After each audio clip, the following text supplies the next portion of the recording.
Kalau ditanya seorang UI UX itu sebenarnya harus bisa coding nggak? Jawabannya enggak. Cuman kalau ditanya UI UX itu harus paham coding nggak? Jawabannya bukan harus, tapi bagus. Kalau misalnya ditanya UI UX dapat nggak? UI UX dapat, cuma kulit bener-bener kulit luar aja. Ibarat kalau misalnya dalam buah apel gitu tuh bener-bener kulit tipis gitu. Misal UI UX sekarang pasarannya itu ada di harga 6 sampai 10 gaji ya. Terus misalnya di frontend itu ada harga di 8 sampai 15 contoh. Kalian bisa UI UX, kalian bisa frontend. Misalnya gaji kalian ambil misalnya UI UX 7, frontend kan ambil 10. Jadi tambah 10 17. Iya. Oh, mobil berarti. Mobil gitu.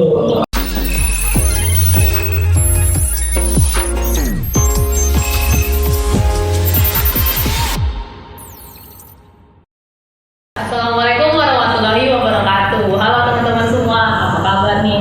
Nah, sekarang kita udah masuk podcast Himatai Hamka episode 3 yang sebelumnya dibawa sama Bang Kausar, sekarang dipegang sama gua yaitu Mona. Nah, sekarang kita mau belajar tentang UI UX. Nah, sebelumnya kita mau kenalan dulu deh sama abang kita hari ini yang lagi di sebelah gua. Nah, itu Bang Ical. Gimana Bang? Assalamualaikum Bang. Waalaikumsalam warahmatullahi wabarakatuh. Sehat Bang? Alhamdulillah sehat. Ya. Nah, gimana Bang kegiatan Bang Ical hari ini? Ya, kalau kegiatan hari ini fokus kerja. Cuman kan karena sekarang lagi WFH, santai. Iya, masih WFH ya. Iya. Kayak teman-teman yang masih kuliah di rumah gitu ya. Nah, katanya kan denger ya, katanya Bang Ical kan dulunya lulusan pesantren ya. Nah, boleh tahu nggak sih kok bisa dari pesantren tiba-tiba minat sih jadi UI UX gitu? Kalau lulusan pesantren, gue bukan lulusan pesantren, cuman gue lulusan MAN. Pada saat negeri 2, jurusannya agama. Ya, jadi kalau misalnya ditanya berseberangan banget. Kalau di MAN kan gue belajarnya kitab kuning, bahasa Arab. Cuman ketika gue masuk kuliah, ketemu bahasa pemrograman kayak gitu, ya cukup shock lah, kaget kayak gitu. Cuman ya dari bahasa Arab, bahasa pemrograman beda jauh ya Bang? Jauh dong. Kan kalau bahasa Arab kan kayak gitu, bahasa pemrograman gitu beda lah intinya kayak gitu. Cuman ya alhamdulillah bisa ngikutin, bisa jadi prospek pekerjaan juga sekarang. Jadi kan sempat ngomong nih Bang, kayak agak shock gitu. Iya. Belajar dari bahasa Arab tiba-tiba bahasa pemrograman gitu. Nah, boleh cerita nggak sih Bang, kayak pengalaman belajar Abang dari awal jadi maba nih sampai sekarang bisa lulus sama kerja gitu? Kalau ditanya dari awal, mungkin gue ceritain sedikit dari awal. Kenapa gue milih TI ini, lebih milih TI daripada gue ngelanjutin gue kuliah keagamaan gitu kan, satu jurusan keagamaan. Karena gue ini dari SMP demen komputer gitu kan, dulu SMP gue ada pelajaran namanya TIK. Jadi gue disitu belajar komputer, dari situ gue udah mulai demen. Terus pengen masuk SMK, cuman kebenturnya itu dulu SMK itu dia mandang tinggi badan dan macem kayak begitulah dulu SMK gue pengen masuk itu, gue nggak keterima di situ. Akhirnya gue masuk MAN, karena gue masuk MAN itu gue juga demen agama kan, gue masuk MAN. Terus di MAN itu ada pelajaran namanya desain grafis, sama juga TIK desain grafis. Dari situ gue ngedalamin di situ. Akhirnya ya gue memutuskan diri untuk terjun ke TIK. Cuman gue ada rencana cadangan, misalnya gue TIK, misal gue pengen IT ya, gue pengen ketolak di IT waktu kuliah, gue bakal pindah ngambil jurusan yang keagamaan gitu ya, yang satu sejalan sama diploma. Cuman permasalahannya dulu ketika gue mau masuk TI ini ya kuliah, gue udah ikut waktu itu, gue masih ingat banget ikut seminar kuliah. Mungkin kalian kalau misalnya mau masuk kuliah itu kelas 3 SMA, kalau kalian mungkin kayak apa kan ikut seminar kuliah kayak tentang pengenalan kampus UI, gitu kan kayak gitu, UI segala macam. Gue ngikut juga kayak gitu, gue ngikut. Cuman gue tanya nih setiap masing-masing stand kampus gitu kan, gue tanya. Waktu itu gue masih ingat dari universitas di Depok lah, yang iklannya Info, kalau kalian tahu. Gue tanya waktu itu, Kak, saya mau masuk TI gitu, kira-kira bisa gak? Oh bisa, ada jurusannya dari apaan? Sekolahnya apaan? SMA? Ya, gue bilang bukan, gue gituin kan. Terus apa SMK? Bukan juga. Terus yang penting gue jelasin kan, saya dari mana kak? Dia tanya kan, man gitu apaan? Gue bilang madrasah negeri 2 kayak gitu, kayak SMA lah modelnya, cuman pelajaran agamanya lebih banyak gitu. Kalau terus nanya lagi yang penting IPA ya, ada IPA bukan? Bukan gitu kan. Terus nanya IPS bukan. Terus apa? Agama. Terus langsung drama itunya jadi tolak. Gue ditolak, gue gak bisa masuk itu. Terus kita gue nyari-nyari itu kan sambil gue nyoba nyari-nyari. Akhirnya ya ada ke kampus yang nerima gue masuk ke TI gitu kan, tanpa basa-basa masuk ke terima ke TI. Nah sebelum masuk pun gue dulu kalau kalian merasa juga ketika baru lulus SMA terus ada masa jeda kan. Iya. Masa jeda sebelum kalian kuliah itu gue waktu itu 3 bulan, cuman kan gue nggak tahu kalau penuh. Gue waktu itu 3 bulan ngisi kekosongan itu gue kerja jadi operator warnet. Dan kerja jadi operator warnet, gue sambil nyari-nyari karena gue sadar diri gue dari agama terus berseberangan lah, nyebrang jauh banget ke TI. Gue sadar diri, gue belajar di situ bahasa, gue cari bahasa kayak bahasa C++ dulu kan, terus bahasa Ruby, bahasa Python, bahasa Java itu gue pelajarin semua. Jadi ketika gue keterima masuk ke kampus, nggak begitu kaget lah, kaget cuman nggak sampai wah pusing banget gitu. Karena gue udah mempelajari itu dari awal kayak gitu. Nah kalau misalnya lanjut kayak begitu, gue tetap gue ikutin pelajaran. Memang mungkin rada susah ya, mungkin kayak kalau gue ini kan dari agama, ngikutinnya itu kan rada susah. Gue harus benar-benar belajar ekstra. Menurut gue itu gak masalah karena kan gue milih jurusan inilah. Dari awal kan gue memilih jurusan ini, gue tahu konsekuensinya kayak gimana segala macam kayak gitu. Cuman kalau dalam diri mah kayak anjir gue salah jurusan ini, gue salah jurusan nih, kayaknya seharusnya gue kayak gini kan. Cuman gue nulis jauh-jauh lah, gue buang pikiran itu jauh-jauh karena emang ya udah gue maunya di sini, gue harus belajar ligat segala macem, gue harus nyusul teman-teman gue yang ibaratnya udah tahu di SMP kayak gitu, gue belajar dulu kayak gitu ya. Akhirnya alhamdulillah sampai sekarang dikasih jalannya sama Allah lancar, alhamdulillah lulus 4 tahun. Ya pasti ada lah struggle dikit kan kayak gitu kan, memungkinkan hidup berjalan lurus lancar gitu aja ya. Cuman alhamdulillah bisa sampai sekarang kayak gitu. Ya, mungkin bisa jadi motivasi nih ya Bang ya, buat teman-teman yang salah jurusan nih kan ternyata dari masuk semester 1 aja udah merasa gue salah jurusan nih. Mungkin dari cerita Bang Ical nih bisa jadi motivasi buat teman-teman selama ada kemauan ya Bang ya, pasti bakal paham dan sering berjalannya waktu ya Bang. Iya, intinya ya kalau misalnya emang gue dikasih tahu ya, misalnya emang kalian lagi capek belajar ya jangan dilanjutin dulu, stop dulu gitu kan, nyari kegiatan lain gitu. Yang penting jangan nyerah lah. Mungkin kan udah template ya bahasanya kan, ya kalian jangan bicara gitu, emang faktanya emang begitu. Kalian ya jangan nyerah belajar ya, emang hidup itu seharusnya emang bakal belajar. Kalian sampai berhenti belajar pun ketika kalian mati begitu kan. Makanya belajar aja terus, nggak masalah gitu lah, toh ujung-ujungnya nanti ada sesuatu yang bisa kalian dapat dari hal itu gitu. Bahkan pengalaman aja tuh disebut belajar ya. Iya, benar. Nah, ini kan ngomong nih kan Bang Ical sendiri ngambil pas jurusan tuh multimedia ya Bang. Iya. Nah, bisa dijelasin nggak sih Bang ke teman-teman nih kayak di UHAMKA ini jurusan multimedia itu belajar terkait apa aja sih Bang? Kalau jurusan IT kan di UHAMKA ini ada 3 ya. Jadi waktu itu gue lupa semester berapa penjurusannya, kalau nggak salah semester 3 atau semester 5 itu penjurusannya. Dia itu ada 3 kan, RPL, multimedia sama jaringan. Kan gue ambil multimedia. Nah kalau di multimedia IT ini dia bukan belajar kayak videographer gitu, enggak ya. Multimedia di IT ini dia belajar kayak web design, 3D modeling, kayak animasi gitu,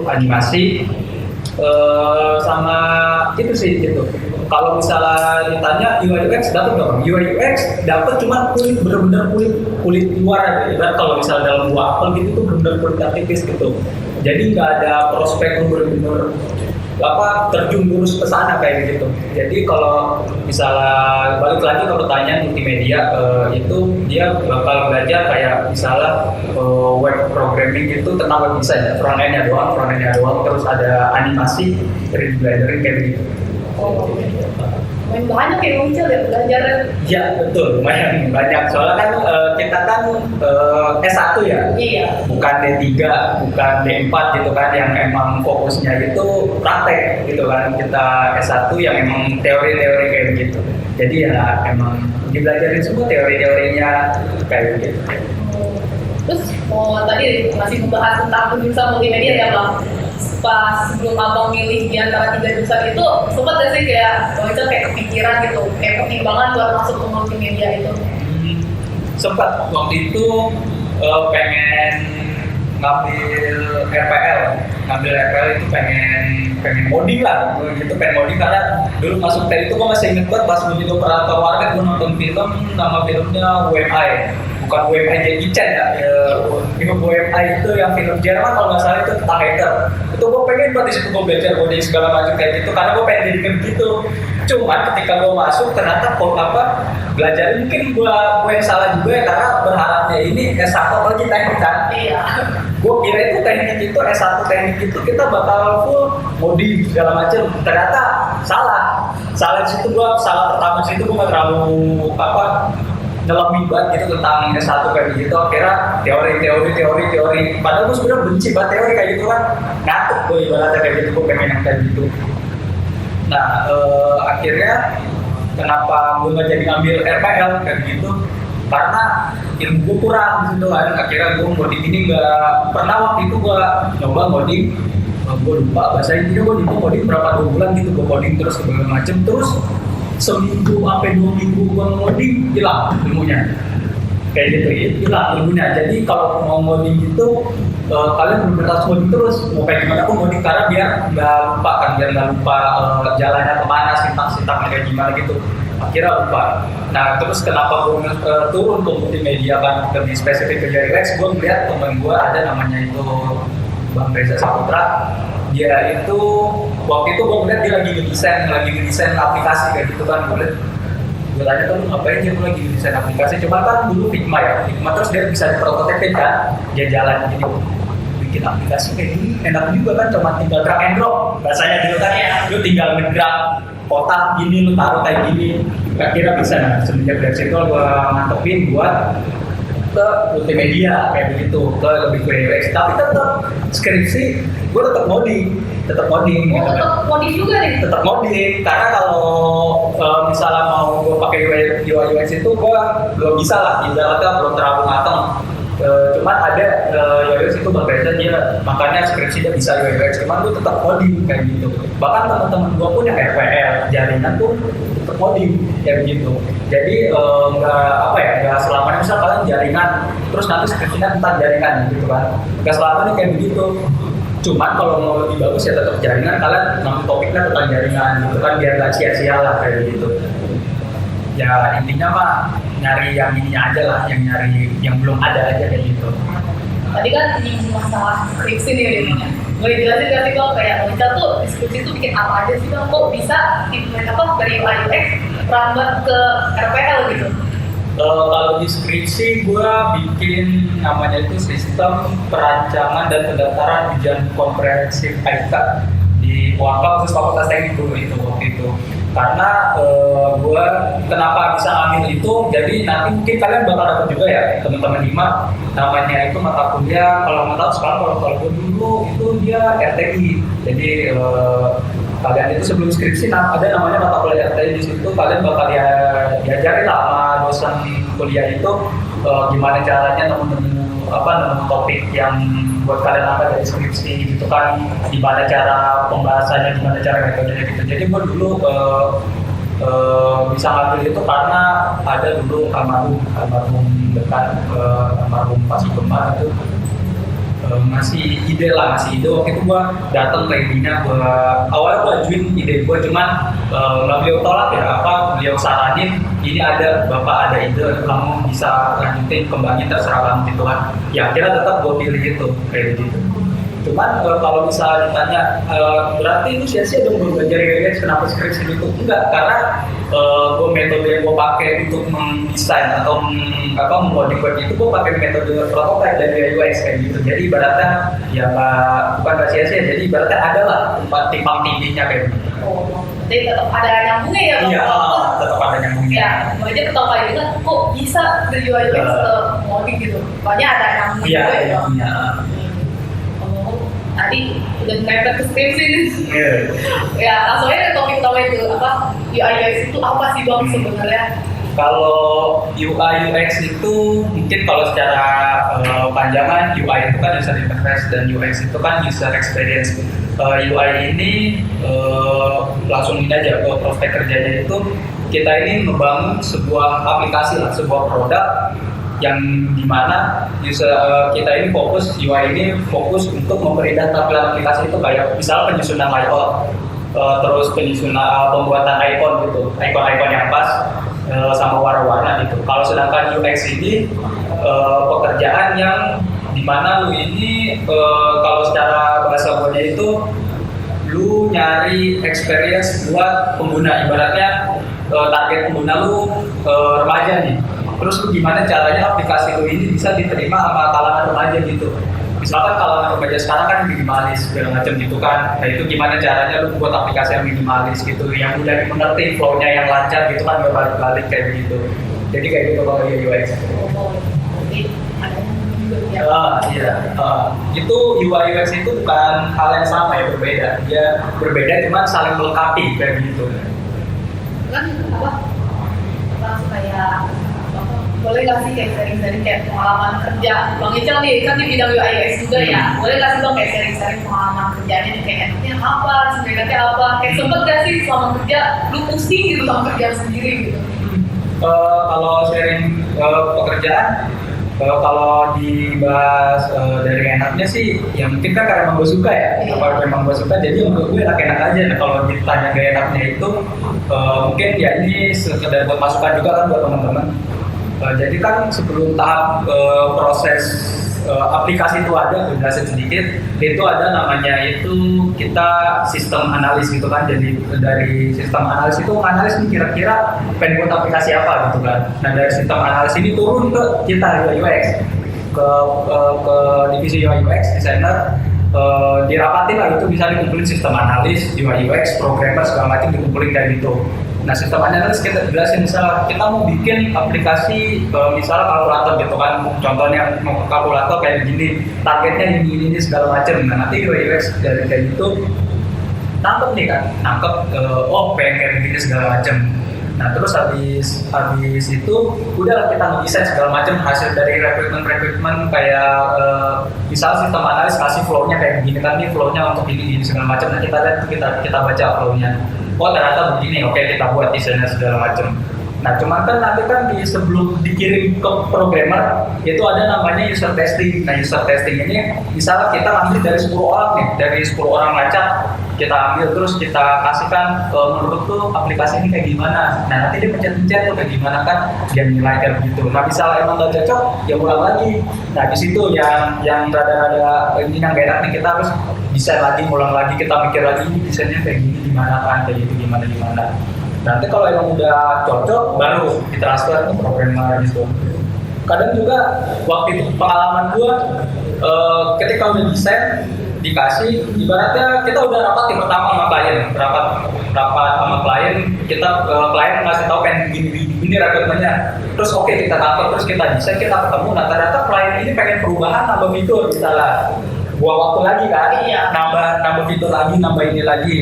Nah mungkin gak enaknya di situ, dan antisipasinya ya, caranya bisa ditanya antisipasinya gimana. Ada namanya MOU gitu kan, kesepakatan bersama kayak gitu. Kalau misalnya kalian klien pengen desain pengen aplikasi kayak begini, kasih dulu rekrutmennya kayak gimana, jelas MOU tanda tangan. Nah ketika misal klien pengen nambah, bisa nambah, cuman ada fee tambahan kayak gitu.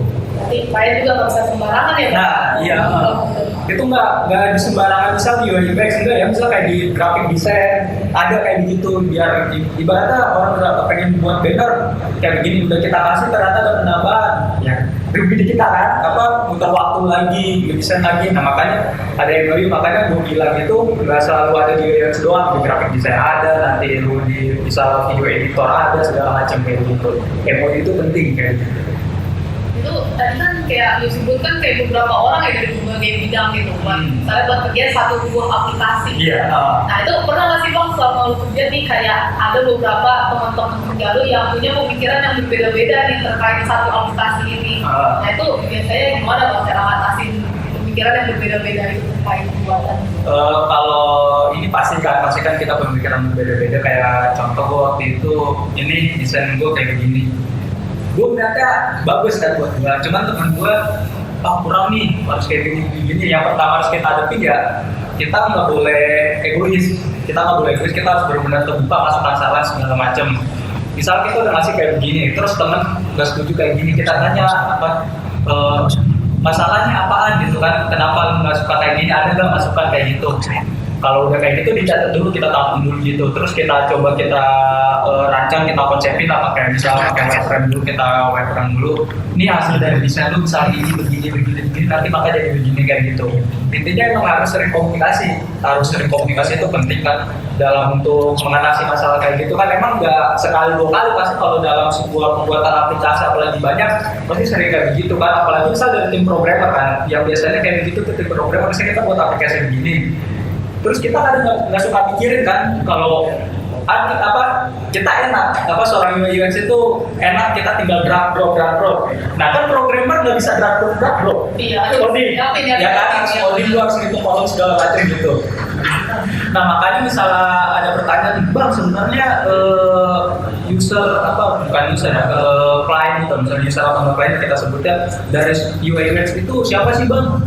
Mungkin pada menjawab ya orang umum gitu, padahal sebenarnya programmer yang tim kita pun user gitu. Jadi gimana caranya sebelum kita terjun ke klien ini, kita mikirin teman yang ada di lingkup kerjaan kita dulu kayak programmer gitu. Ini kira-kira programmer gampang nggak codingnya gitu kan, kira-kira kesulitan nggak codingnya kayak gitu. Jadi intinya kalau ngatasin masalah kayak gitu ya lu harus benar-benar sering komunikasi. Nggak bisa lu kayak gue misalnya kayak lu ini desain gue ini udah paling bagus segala macam, udah nggak ada revisi, kalau lu nggak mau kayak gini udah lu bikin sendiri, nggak bisa kayak begitu. Itu egois namanya kayak begitu. Nah, kerjasama ya bang? Iya, kerjasama. Dan juga ya jadi programmer ya. Kalau UI UX susah nih, ada programmer lagi di belakang. Emang bener-benernya sebenarnya kalau kerja itu nggak ada yang enteng gitu ya. Semua. Juga. Iya tadi kan sempat nyinggung lu pas awal-awal masuk TI kan belajar tentang bahasa pemrograman ya.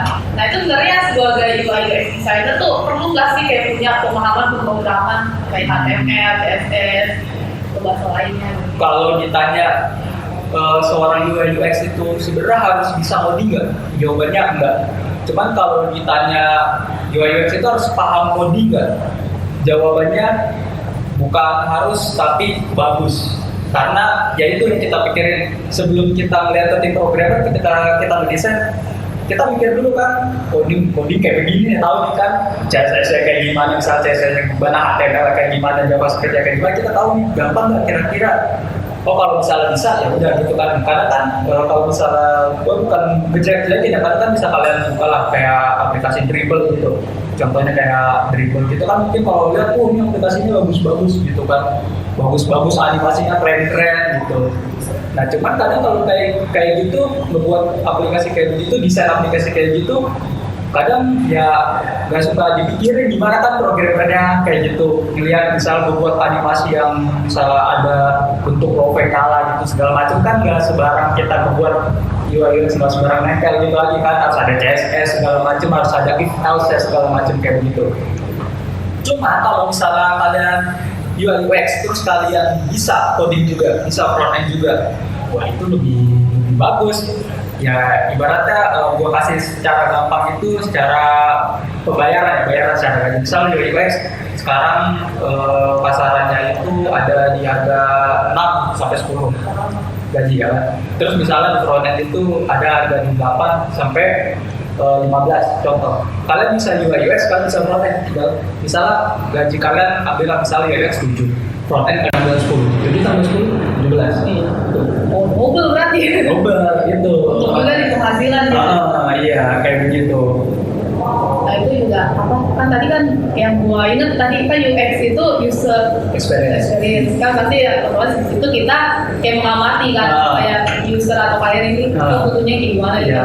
Kayak apa sih hal yang paling dasar harus dipahami sebagai UX researcher gitu? Kalau hal yang benar-benar paling dasar itu empati. Jadi kalian harus bisa gimana jadi seorang klien itu, misalnya klien kalian bapak-bapak ya, kalian harus gimana merasa kalian mikirnya jadi bapak-bapak gitu kan. Misal bapak-bapaknya ini misalnya kayak kurang tahu tentang aplikasi ya, kalian mikirin itu kayak gitu. Itu benar-benar paling dasarnya ya. Kalian harus bisa mikirin orang lain gitu lah. Kalian harus benar-benar bisa membuat hati kalian buat pemikiran orang lain gitu.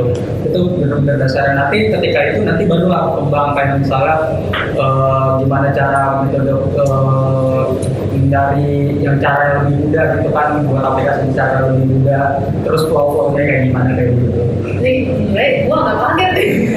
Gue kira tuh kayak memahami ini dulu, memahami kayak jenis aplikasi atau modding gitu kan. Katanya empati yang paling dekat dari kita sendiri. Sebenarnya Pak, nggak ada yang salah ya dalam proses pembelajaran itu, nggak ada yang salah kan namanya yang apa kalau belajar itu kan. Misalnya lu fokusnya pengen gimana caranya user ini gampang pakai aplikasi lu, it's okay nggak masalah. Cuman kan lebih bagusnya itu kalau dari bawah kan, dari bawah. Nah makanya kenapa gue bilang empati itu, ketika kalian udah bisa empati kan udah bisa lah tahu gimana orang-orang yang target pembuatan aplikasi kalian. Ya insya Allah mah gampang gitu, bertahap-bertahapnya gampang kayak gitu. Ya pasti kan kalau sebagai desainer UI nih, tadi kan UI sekarang UI ya.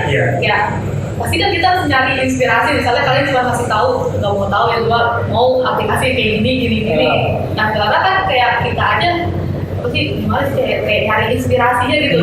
Biar dapat gambaran klien cuma gambarin kayak gitu doang gitu. Kalau ditanya nyari inspirasi ya. Iya. Nyari inspirasi itu mungkin teman-teman di sini nangkapnya ya Dribble, nyari inspirasi Behance, Atlas. Itu website yang bagus. Gue dapet dari namanya influencer TikTok, gue lupa Ayong kalau nggak salah, Satrio itu influencer graphic designer. Dia bilang gitu, kalau misalnya kalian nyari inspirasi dari Behance, Dribble, terus Pinterest yang buat web buat desain itu bagus buat moodboard itu kalau kalian misalnya emang cuman buat ngeliat oh ini bagus gitu. Cuman kalau nyari inspirasi itu bagusnya ya kalian belajar sendiri. Rata-rata kan teman-teman desainer ini berlindung di balik kata ATM, tahu nggak? Ya, mati tiru modifikasi gitu. Salahnya ini ATM-nya ini yang diadopsi itu hasil darinya. Misalnya kalian melihat logo, misalnya bukan logo kan dia misalkan lihat tentang aplikasi file manager. Terus yang kalian lihat kan hasilnya kan. Iya. Nah kalian amati itu aplikasinya tentang file manager, terus kalian tiru tentang file manager, modifikasi cuma dikit, dan hasil akhirnya bakal ya sama kayak begitu, nggak bakal beda jauh. Padahal yang benar itu ATM itu yang kalian itu idenya, ATM itu idenya. Jadi misalnya tentang aplikasi file manager, oke, aplikasi manager idenya, terus kalian amati nih, kira-kira apa nih yang kurang dari aplikasi file manager ini, kayak gitu kan. Terus kalian tiru dah, mungkin kalian ada beberapa di sana kalian ambil terus modifikasi, nah kalian tambahin ide yang kurang gitu dari kalian masukin lah ide kalian jadi gitu. Jadi hasilnya pun bakal menemukan sebuah konsep baru kayak begitu. Jadi kalau misalnya mungkin yang gue pengen lurusin kayak gitu ya, gue dapet ilmunya juga. Jadi jangan yang ATM itu hasilnya jangan di ATM, karena hasilnya bakal begitu, bakal dengan melahirkan konsep yang begitu aja. Cuman yang kalian bagus itu ATM itu idenya, jadi kayak begitu. Jadi kalau misalnya kayak cuma ATM hasilnya doang nih kita, tapi nggak tahu konsepnya dari aplikasi sebelumnya dibuat kayak gimana, tapi kesannya kayak gitu doang ya. Iya, kayak gitu aja. Mungkin kalau misalnya kalian searching lah, misalnya yang gampang aja, misalnya logo bola, paling itu banyak banget. Mungkin kalian bisa perhatiin, mungkin dari ada beberapa 1, 2, 3 logo itu ya sama kayak gitu kan. Nah kayak begitu. Jadi yang lebih bagus itu dan yang lebih baik itu ya ide atau konsepnya kayak begitu kan. Kalian amati, kalian tiru, kalian modifikasi kayak begitu. Terus apa ngomong kayak Bang Ical punya nggak sih selama buat desain UI itu kayak ciri khas dari Bang Ical sendiri kayak oh ini buatan gua nih ada khas ciri khas gitu nggak biasanya? Kalau ciri khas kayak gitu ada ya, susah ya. Susah. Ya, soalnya mau mungkin kalau misalnya kayak logo gitu kan cipta ada gitu. Iya. Cuman kan kalau UI UX ya bingung juga gitu kan mungkin kalau misalnya ditanya seperti itu gue nggak ada ciri khas gue kayak gini nggak ada kayak gimana kan kayak begitu mungkin kalau pakai ciri khas gue kayak begini ternyata nanti di UX yang gak nyambung dengan klien susah ya kan kayak begitu kan.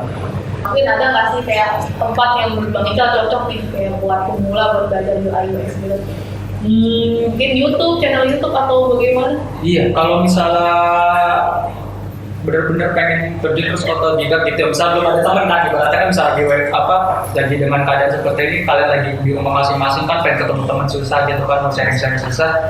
Ya di YouTube ada, gue waktu itu YouTube-nya siapa namanya? Kukuhal, Jadi kalau misalnya itu rekomendasi lah buat UX gitu. Sebenarnya banyak banget kalian tinggal kita ini hidup di zaman yang gampang banget kalian tinggal searching Google tutorial UX muncul segambreng kan. Kalian tinggal pilih aja kayak gitu kan, tinggal pilih gimana enaknya kalian bisa bahasa Inggris lebih banyak kayak gitu. Misal kalau mau abang kalau YouTube ternyata ini kuota gua nggak cukup, web itu Medium ada kayak gitu kan, Medium ada, Blix ada, segala macam banyak kayak gitu. Jadi ya tinggal sebenarnya nggak ada alasan lagi buat kita belajar misalnya untuk terjun ke UX, nggak ada alasan lagi bang gue di belajar ini nggak ada gitu kan, kalian kuaret bentar juga nggak masalah gitu. Jadi nomor satu niat ya Bang? Iya, niat. Kayak gitu. Di atas belajar skill apa niat dulu. Kalau niat udah jalan pasti yang lainnya lancar gitu. Niat dulu. Waktu itu diajarin kayak begini, lagi pas gue skripsi gitu ya. Emang pertama gue dikasih tahu sama dosen gue, yang penting kamu niat dulu. Terus misalnya udah niat, misal kadang mungkin pernah ngerasain nggak sih ketika kita buka laptop bingung kan mau apa-apa. Iya benar. Gue juga sering kayak gitu. Iya bingung. Nah ternyata itu sebenarnya kalau kata dosen dulu gue diajarinnya nggak masalah gitu kan. Misalnya kalian lagi bingung kan mau ngapain nih, buka laptop aja dulu 5 menit, ngapain kayak buka laptop ngeliatin layar kayak gitu, nggak masalah ternyata gitu kan. Terus nanti kepikiran dah, biasanya kalau gitu udah 5 menit kayak gitu, bisa udah 5 menit mau kepikiran mau ngapain aja kayak gitu segala macam. Ya buat kalau ini produktif, kita buat lebih produktif sekarang udah banyak, buat nyari ilmu banyak segala macam, udah nggak ada hambatan lagi lah buat kita kayak gitu segala macam. Jadi yang menurut gue emang udah nggak ada alasan lagi kayak gitu. Alasan lagi ya. Mungkin teman-teman habis dengan podcast ini bisa nih ngumpulin niat untuk belajar dari UX ya Bang. Benar. Mungkin terakhir nih Bang ya sebelum di closing nih. Mungkin ada pesan dari Bang Ical buat teman-teman semua nih yang mendengar podcast di Mata Ibu Hamka. Kalau misalnya emang kalian benar-benar terjun ya, pengen terjun ke UI UX ya tinggal searching Google aja lah, banyak banget gitu kan, banyak banget informasi-informasinya kayak gitu. Yang penting tetap niat gitu, jangan merasa emang ilmu kalian ini cukup, jangan merasa kayak begitu kan. Sedangkan banyak yang lebih jago lah di atas kalian. Mungkin di sini nanti ada yang lebih jago dari gue, terus gue kayak begitu. Terus itu ya jangan menyerah lah. Ini template klasik banget sebenarnya kan, kalau dikasih pesan-pesan gitu ya jangan menyerah gitu. Kalian ini masih muda ya, masih panjang lah, gue juga masih panjang gitu. Jadi ya jangan pernah merasa puas juga, jangan pernah merasa puas kalian ini. Misalkan udah jago di sini, jago di satu hal, ya jangan pernah stuck di satu hal gitu aja. Kayak begitu, dan pernah stuck satu hal itu aja, kalian bisa ngulik lagi yang lain segala macam. Ya toh nanti juga yang ngerasain kalian juga gitu kan, kalian bisa ini, kalian yang ngerasain, kalian bisa ini, kalian bisa ngerasain, pasti ujung-ujungnya ya bakal balik ke diri kita sendiri kayak gitu, nggak bakal misal ke orang lain segala macam, pasti ya bakal balik ke diri kita sendiri gitu, tergantung ya gimana kitanya kayak gitu. Tadi mungkin menurut Bang Ical klasik gitu ya, klasik, tapi ini mungkin ada benernya juga. Jadi intinya teman-teman jangan menyerah nih kalau mau belajar sesuatu, terutama di UI UX designer ya. Nah mungkin ini cukup kali ya Bang ya? Bebas terserah ya. Kalau masih lagi terserah. Kalau mau diyakinin ya udah nggak masalah. Nah mungkin sekian dulu kali ya Bang untuk sesi podcast tentang UI UX designer nih. Semuanya makasih banyak nih buat Bang Ical Iya, luangin waktunya buat ngobrol-ngobrol sama gua tentang UI UX. Mungkin dari teman-teman semua nih, teman-teman mendengar podcast Himata Ibu Hamka yang mungkin mau nanya-nanya, mungkin bisa ntar di kolom komentar videonya ntar ya. Nah, mungkin sekian dari gua, yaitu Mona. Sekian, wassalamualaikum warahmatullahi wabarakatuh. Waalaikumsalam. Dadah. Dadah.